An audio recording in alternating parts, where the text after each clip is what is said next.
como funciona a mente de um dos maiores manipuladores encontrados na ficção. Se não, o maior. Muitos aqui já conhecem de quem estou falando, mas se não, fica por aí que eu vou te explicar tudo sobre Johann Liebert. Antes que eu já comece a abordar toda a mentalidade de Johann, eu gostaria de te contar uma pequena história, e você verá que ela terá mais sentido pra frente no vídeo.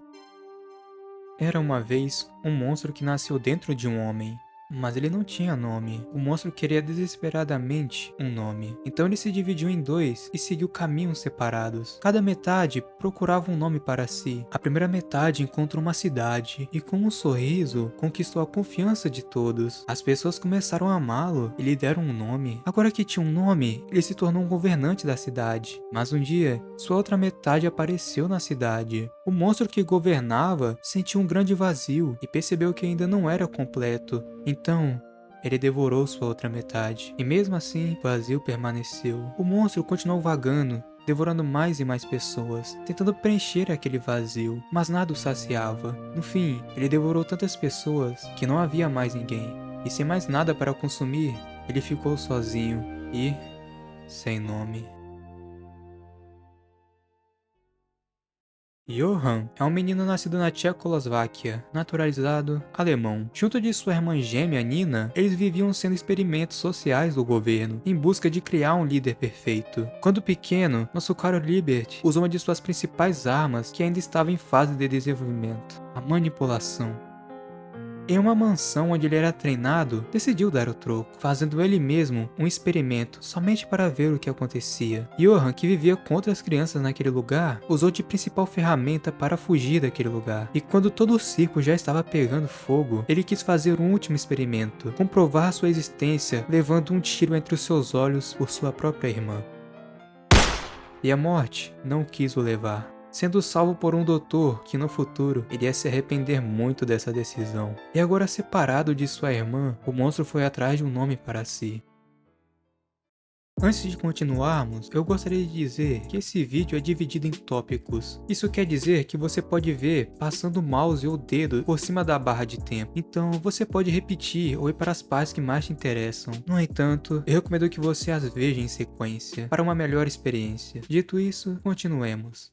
Johann é o tipo de humano que rejeita qualquer tipo de moral, mas de um modo radical. Suas ideias sobre o bem e o mal são bem subjetivas. Ele acredita fortemente que esses conceitos variam de pessoa para pessoa e de circunstância para circunstância. Então, qualquer coisa feita pode ser justificável. Se for para alcançar um bem maior, seus objetivos estão acima de todos. Esse tipo de comportamento tem um nome na psicologia, e ele é chamado de niilismo ético radical. No caso de Johann, ele leva isso a um nível extremo. Ele não só rejeita a moralidade convencional, como também a usa como uma ferramenta para manipular os outros. Ele faz as pessoas questionarem sua própria existência, empurrando-as para decisões autodestrutivas, sem nunca sujar diretamente as mãos, agindo como se estivesse acima dos outros, decidindo quem vive e morre. E falando sobre quem vive ou morre, entra mais uma questão da mente de Johann. Ele faz questão de não valorizar a vida humana. A vida é uma abundância no mundo.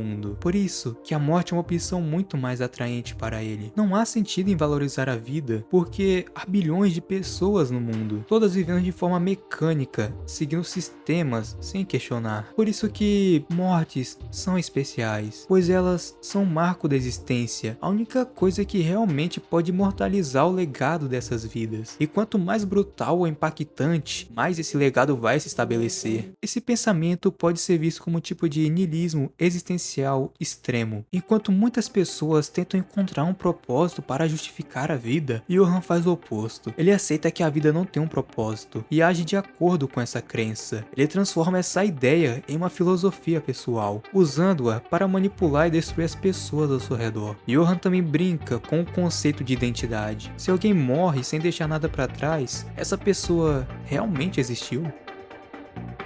Para ele, as pessoas são apenas sombras passageiras, e a morte é o único evento que pode transformar alguém em algo além de uma estatística.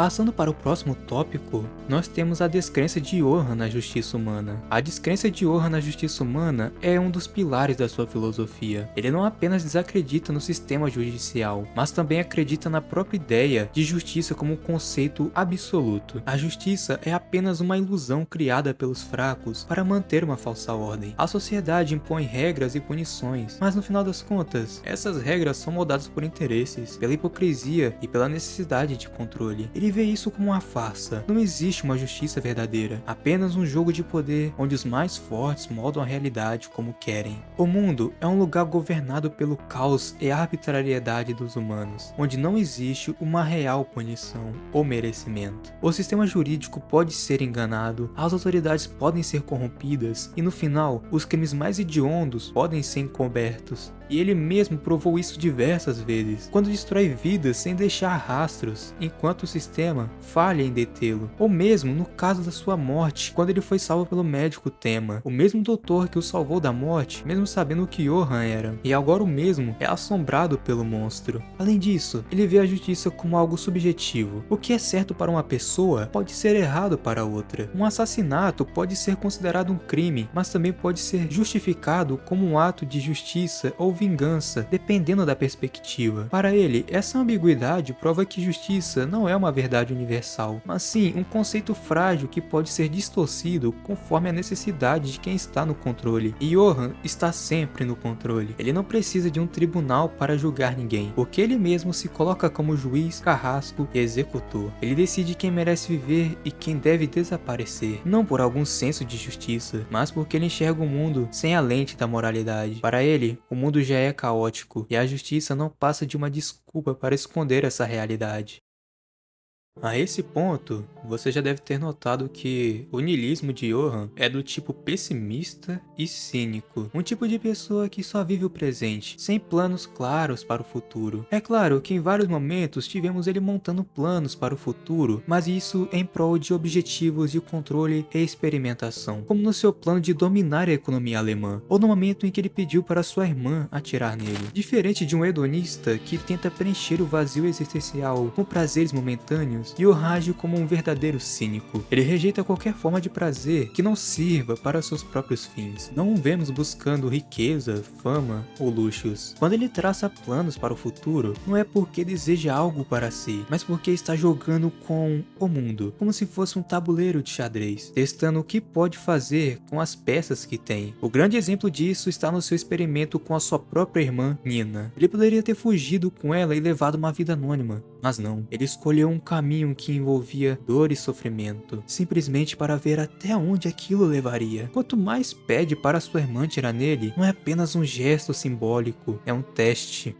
para ver se ela era capaz de seguir a lógica dele, de abandonar qualquer apego humano e aceitar o verdadeiro vazio da existência. O mesmo vale para a sua tentativa de dominar a economia alemã. Isso poderia parecer um plano grandioso de um vilão clássico, mas Johann não se importava com dinheiro ou poder econômico. O que ele queria era testar até onde podia manipular um sistema inteiro, até onde podia empurrar a sociedade para o colapso. Para ele, esses movimentos eram experiências. E aí que tá o ponto. Johann não planeja um futuro porque ele realmente o deseja, mas sim porque ele quer provar a si mesmo que ele pode mudar esse futuro como bem entende. Ele não acredita no amanhã, mas sabe que pode manipulá-lo. Ele não tem ambições no sentido tradicional, apenas a vontade de ver até onde sua influência pode chegar.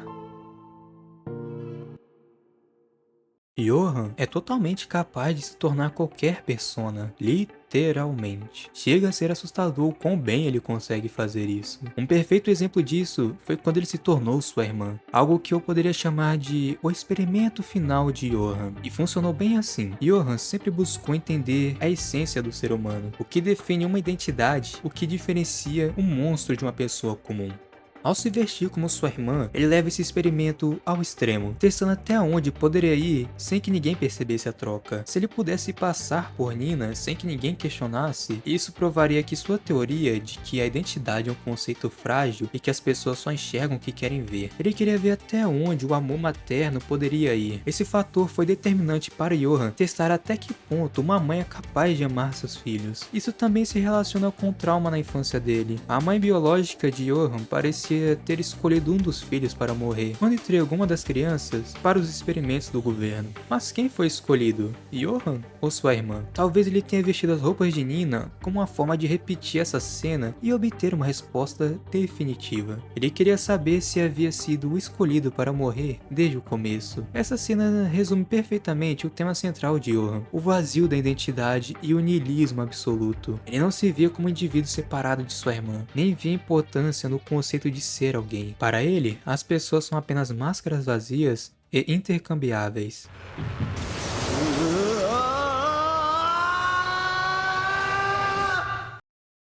E agora chegamos à parte mais interessante para muitos entusiastas. A partir daqui, você com certeza já entendeu bem como funciona a mente desse ser. Vamos começar pelas técnicas de manipulação sombria que ele usou durante toda a sua vida. A primeira delas, e a que não deveria faltar de jeito nenhum, é o gaslighting. Isso é uma forma de abuso emocional e psicológico em alguém, onde o agressor faz a vítima duvidar da sua própria percepção de realidade, memória ou sanidade, assim manipulando eventos. E um exemplo prático disso é quando Johan destrói a sanidade de Sylvaid. Sylvaid era um bilionário e um dos personagens que Johan manipula para alcançar seus objetivos. O jeito como ele faz isso é cruel. Johan começa a plantar dúvidas e falsas memórias na mente dele, até o ponto em que o próprio Sylvaid não sabe mais o que é real ou não. Ele se aproveita do fato de que Sylvaid já tinha um passado traumático e um relacionamento conturbado com seu filho. Então Johan começa a alimentar mentiras, mudar pequenas informações e confundir ele de propósito. Aos poucos, o velho bilionário começa a questionar sua própria percepção da realidade, se tornando completamente vulnerável. Isso é o gaslighting em seu nível mais extremo. A próxima tática de manipulação que ele usa bem é a Poker Face. E o que é essa Poker Face? Basicamente é quando ele usa sua expressão facial de uma forma neutra e fria para esconder qualquer emoção verdadeira ou reação que poderia dar pistas sobre o que ele está pensando. Essa ausência de expressão faz com que os outros ao seu redor duvidem de suas próprias percepções e questionem se o que ele diz ou faz é realmente o que parece. Um dos momentos em que Johan utiliza essa técnica é quando ele se encontra com o Dr. Tema, ou com qualquer outra pessoa que esteja tentando entender suas verdadeiras intenções. Em várias interações, ele não reage emocionalmente ao sofrimento alheio ou às perguntas que são feitas sobre seu passado, mostrando apenas um sorriso misterioso ou uma expressão de indiferença absoluta. Esse tipo de comportamento gera incerteza nos outros, que começam a se perguntar se realmente sabem quem Johan é ou se ele está apenas brincando com suas mentes. E você, é capaz de realizar alguma dessas técnicas que eu citei até agora? Uma terceira técnica principal de Johan é o isopraxismo. O isopraxismo é uma técnica de manipulação profundamente astuta utilizada por Johan, e talvez uma das mais sutis e eficientes. Ela envolve a imitação ou espelhamento de comportamentos e atitudes de outra pessoa, geralmente para criar uma conexão inconsciente e construir uma confiança instantânea. A ideia por trás dessa técnica é simples. Quanto mais você se parece com outra pessoa, mais fácil se torna manipular suas emoções e ações. No caso de Johan, ele não apenas imita gestos, expressões faciais, o comportamento corporal, mas também adapta sua própria personalidade para se alinhar com as necessidades ou desejos de quem está manipulando. A principal razão pela qual ele usa essa técnica é que as pessoas são mais propensas a confiarem em quem elas acham mais parecido com elas. Já percebeu isso? De quarta, quinta e sexta técnica da manipulação sombria são relaxamento mental, linguagem corporal e reciprocidade. Johan utiliza a técnica de relaxamento mental para reduzir as defesas emocionais das pessoas e fazer com que elas se sintam à vontade e seguras em sua presença. Ele não força ninguém a confiar nele. Ao invés disso, ele cria um ambiente onde as vítimas se sentem despreocupadas e relaxadas, o que diminui a vigilância mental delas e facilita a manipulação. A chave do relaxamento mental de Johan está em criar uma atmosfera tranquila e sem pressões. Ele sempre se apresenta de maneira calma e controlada, o que transmite confiança. Sua presença muitas vezes é suave e paciente, permitindo que as vítimas se sintam confortáveis e até atraídas por sua calma, sempre usando palavras tranquilizadoras com um tom de voz específico para cada situação. Um exemplo prático disso é novamente com o nosso doutor arrependido. Toda vez que Johan se apresenta a Tema, era sempre com uma postura totalmente segura e confiável, fazendo com que o doutor nunca conseguisse perceber que estava sobre os fios do manipulador. E isso também se alinha à linguagem corporal. Essa eu nem vou entrar em muitos detalhes, porque a essa altura você provavelmente já entendeu muito bem como ela funciona, não é?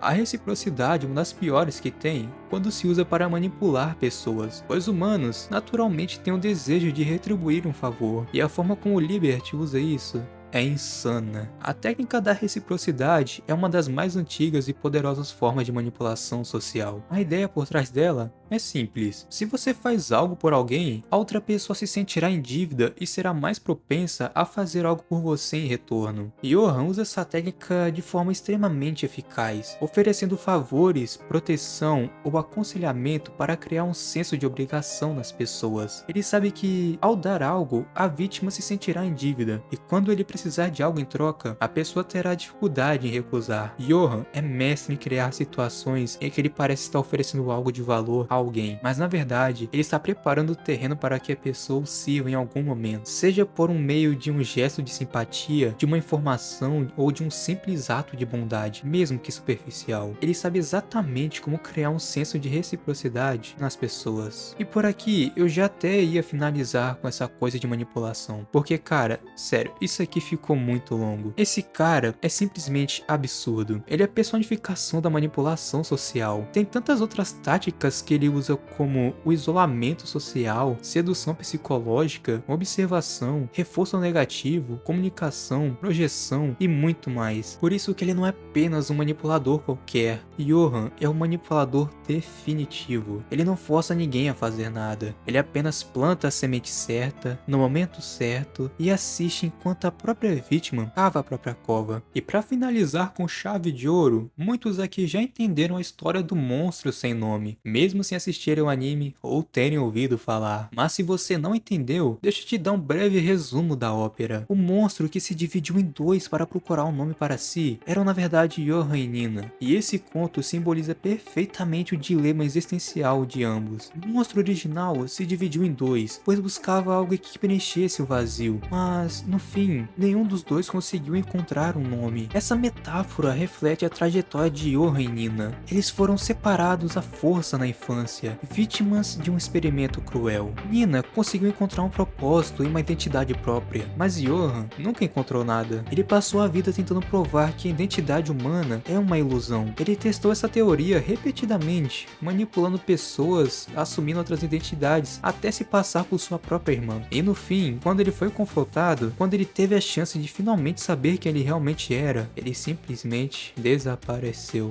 Por quê? Johan não era ninguém. O monstro sem nome nunca encontrou seu nome.